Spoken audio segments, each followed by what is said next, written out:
ज्ञान त्यान किच कर्म न जाना, सार न जाना तेरी। सब ते वड्डा सतगुरु नानक, जिन कल राखी मेरी। गुरु प्यारी साध संगत जी, वाहिगुरु जी का खालसा, वाहिगुरु जी की फतेह। जैसा कि आपको पता ही है कि 15 जून 2022 को 10 गुरु परंपरा के छठे गुरु हरगोबिंद जी का प्रकाश पर्व है। हरगोबिंद जी पहले गुरु योद्धा थे, संत सिपाही थे, जिन्होंने मुग़ल राज से सबसे पहले टक्कर ली। उनके जीवन के बारे में, पहले तो उनके प्रकाश पर्व पे सारी संगतों को लख लख बधाइयाँ। उनका बचपन का जीवन गुरु अर्जन देव जी के जीवन के साथ में उनका बचपन जुड़ा हुआ है। गुरु अर्जन देव जी के गुरु पोथी साहब का निर्माण 1604 में समाप्ति होती है, उसकी पूर्ण होता है, प्रकाश होता है। और गुरु हरगोबिंद जी का जन्म होता है 1695 में गुरु की बड़ाली अमृतसर में।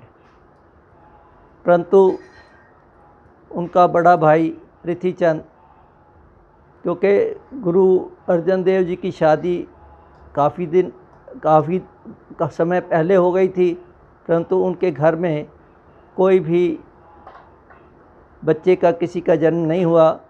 तो पृथ्वीचंद यही अंदाज़ा लगा रहा था कि भाई अगला गुरु जो है मेरी परिवार का ही पोता बनेगा। तो उसने अपने हिसाब से जब देखा कि हरगोबिंद जी का जन्म हो गया है, तो उसने बहुत चाल चली, किसी तरीके से भी हरगोबिंद जी को मार दिया जाए, छोटे बच्चे की रूप में मार दिया जाए।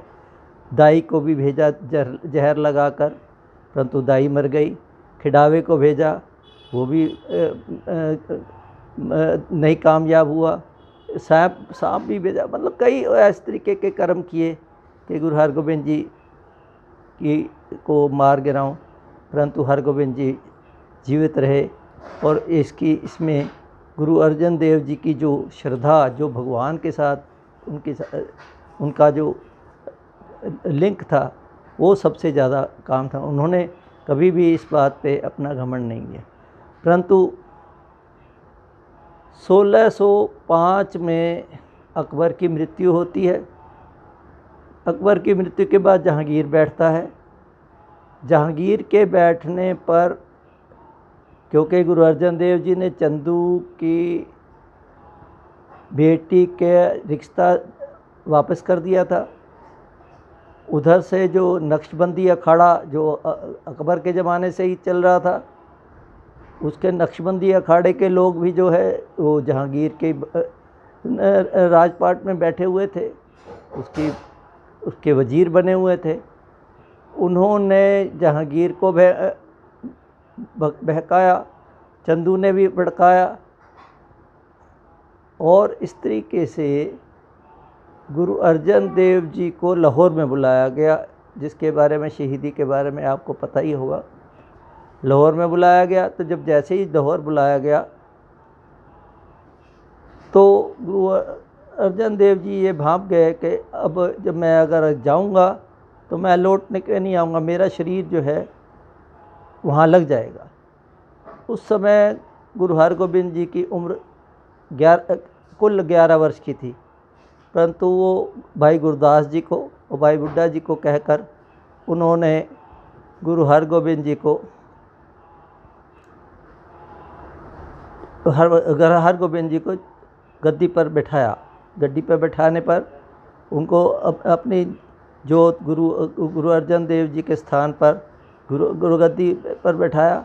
और बैठाने पर उन्होंने सेलिक टोपी जो पहनते थे या जो संतों वाला रूप था उसको छोड़कर और दस्तार पहनी और 2 कृपाण धारण की, एक मीरी की और एक पीरी की। और यह सब इससे पहले भी जो सारी शिक्षा 11 वर्ष की उम्र तक सारी शिक्षा भाई बुड्ढा जी के से उन्होंने शस्त्र चलाने की शिक्षा भी ले ली थी। जब 11 वर्ष की आयु में जब गुरु हरगोबिंद जी गद्दी पर बैठे तो उन्होंने तब से ही मसंदों को, प्रचारकों को ये कहना शुरू कर दिया था कि भाई अब हमें गुरु घर में दौलत की ज़रूरत इतनी नहीं है जितनी कि हमें शस्त्र चाहिए, जवानी चाहिए, घोड़े चाहिए। और तीनों चीज़ें के लिए उन्होंने ख़ास कहा, जवानी, शस्त्र और घोड़े। बढ़िया से घोड़े लेके आओ। तो उस समय जब 2 तलवारें पहनी तब भाई गुरदास जी ने भी अपना उच्चारण किया, 5 प्याले 5 पीर छट्टम पीर बैठा कुरपारी, अर्जन काया पलट के सूरत हर गोबिंद सवारी, चली पीढ़ी सोडियाँ रूप निवारण वारो वारी, दल पंजन गुर सूरमा वड़ जोधा बहु परोपकारी। इस तरीके से भाई गुरदास जी ने तो पहले ही इस पर जिक्र कर दिया कि भाई गुरु हरगोबिंद जी बहुत तगड़े योद्धा होंगे। उन्होंने कुछ भी इकट्ठी करनी शुरू करी। एक ही जब ये अनाउंस किया तो 500 लोग ही एकदम इकट्ठे ही आ गए थे और उनकी फौज भी बन गई थी। और परंतु चंदू जो था, चंदू अब भी, क्योंकि चंदू को ये था कि मैंने गुरु अर्जन देव जी को शहीद कराया है और शहीदी की है, तो उसके मन में था कि ऐसा ना हो कि उनका बेटा हरगोबिंद बड़ा होकर मेरे ऊपर ही कोई कार्य करे। इसलिए वो इस बात से जलता था कि गुरु हरगोबिंद जी कोई आगे कोई इतना बड़ा कोई काम ना कर पाएँ। तो वो हरगोबिंद जी के बारे में जहांगीर से हर समय रिपोर्ट करता रहता था। और इधर गुरु हरगोबिंद जी ने भी शिकार भी खेलना शुरू किया और फौज भी बढ़ानी शुरू की। तो गुरु हरगोबिंद जी को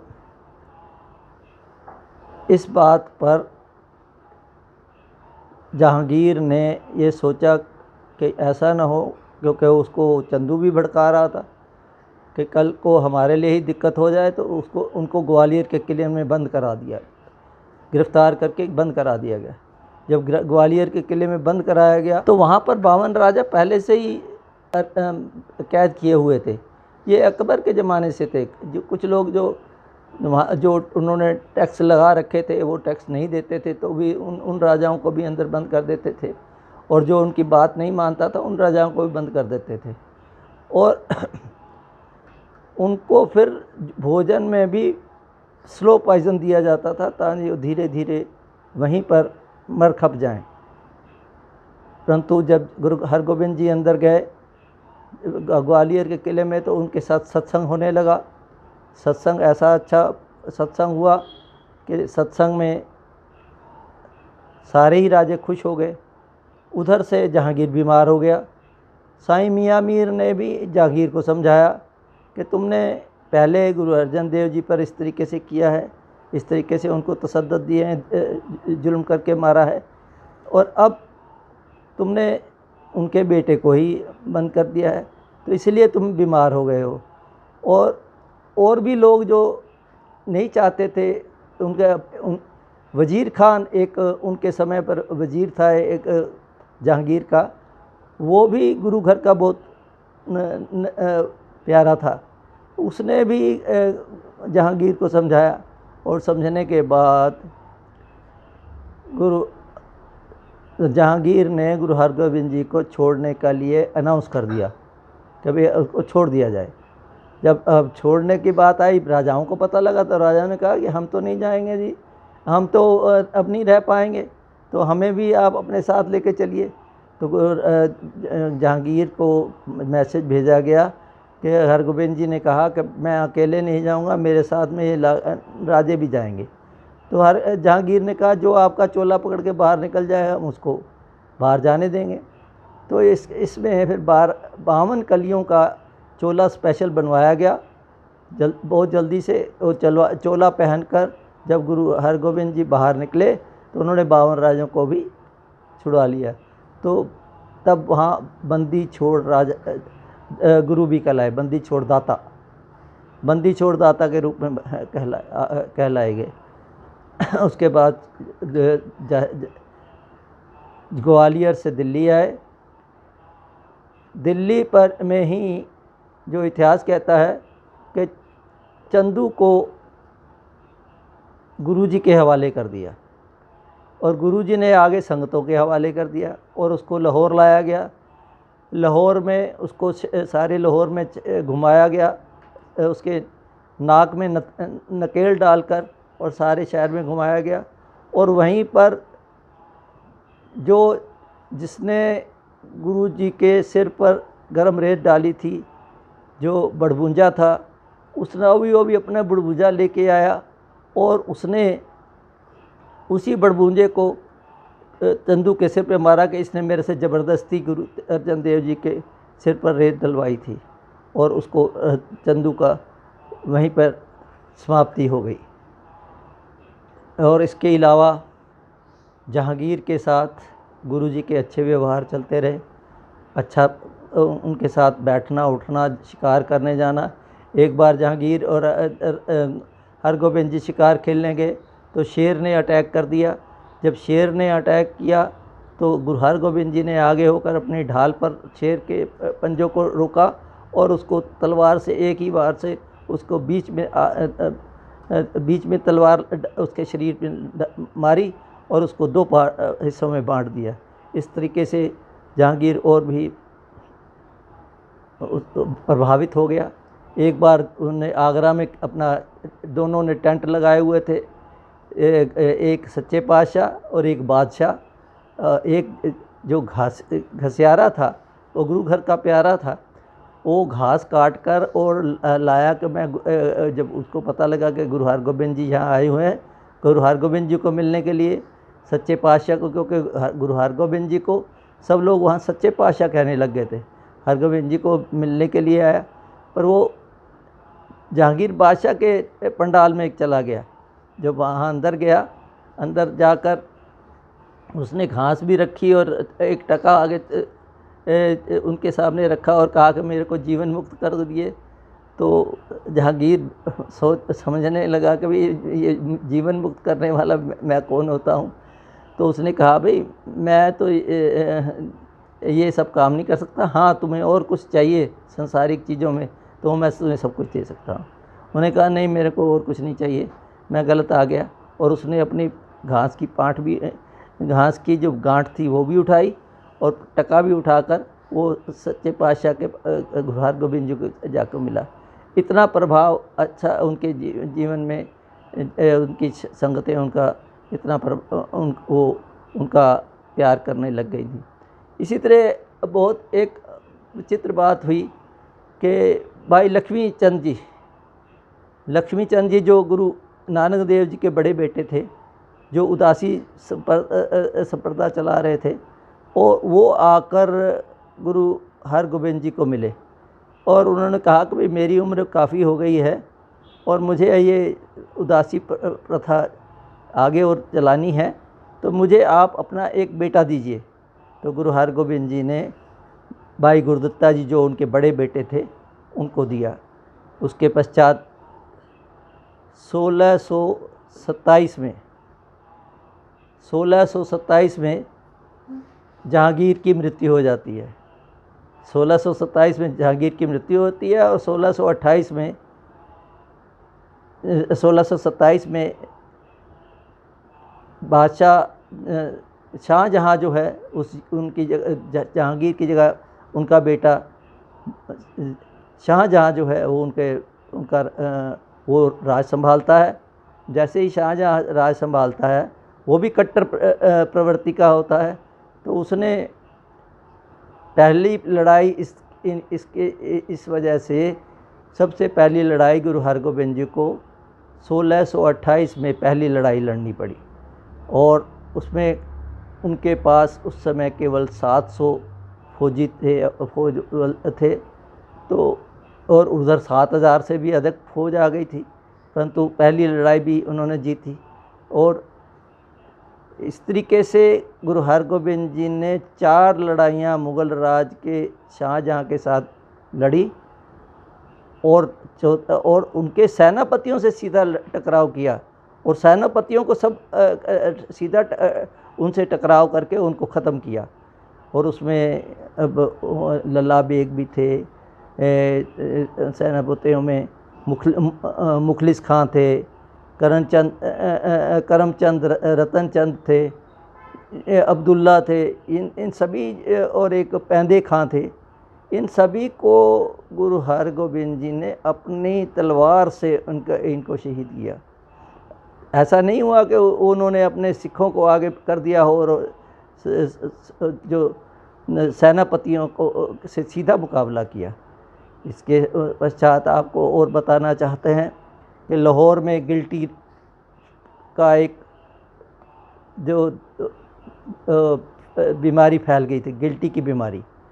तब गिल्टी की बीमारी में भी गुरु हरगोबिंद जी ने अपने सेवकों को ले जाकर वहाँ पर लाहौर में वहाँ सेवा की। जिस तरीके से गुरु अर्जन देव जी ने लाहौर में अकाल पड़ा था तो जाकर सेवा की थी और जाके सेवा की। और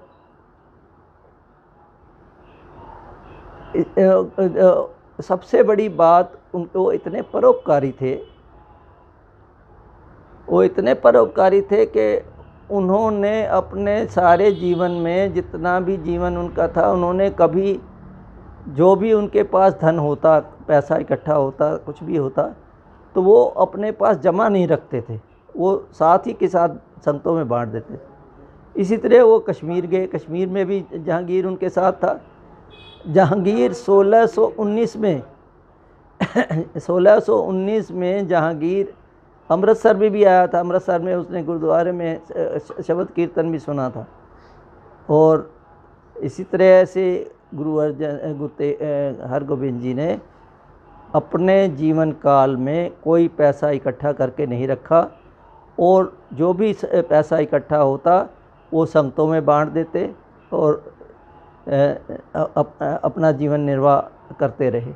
इन्हीं शब्दों के साथ, हिस्ट्री तो बहुत लंबी है, मैं ज़्यादा कुछ ना बोलता हुआ आपको एक बार फिर गुरु हरगोबिंद जी के प्रकाश पर्व की लख लख बधाइयाँ। अपनी वाणी को विराम देता हूँ। वाहिगुरु जी का खालसा, वाहिगुरु जी की फतेह।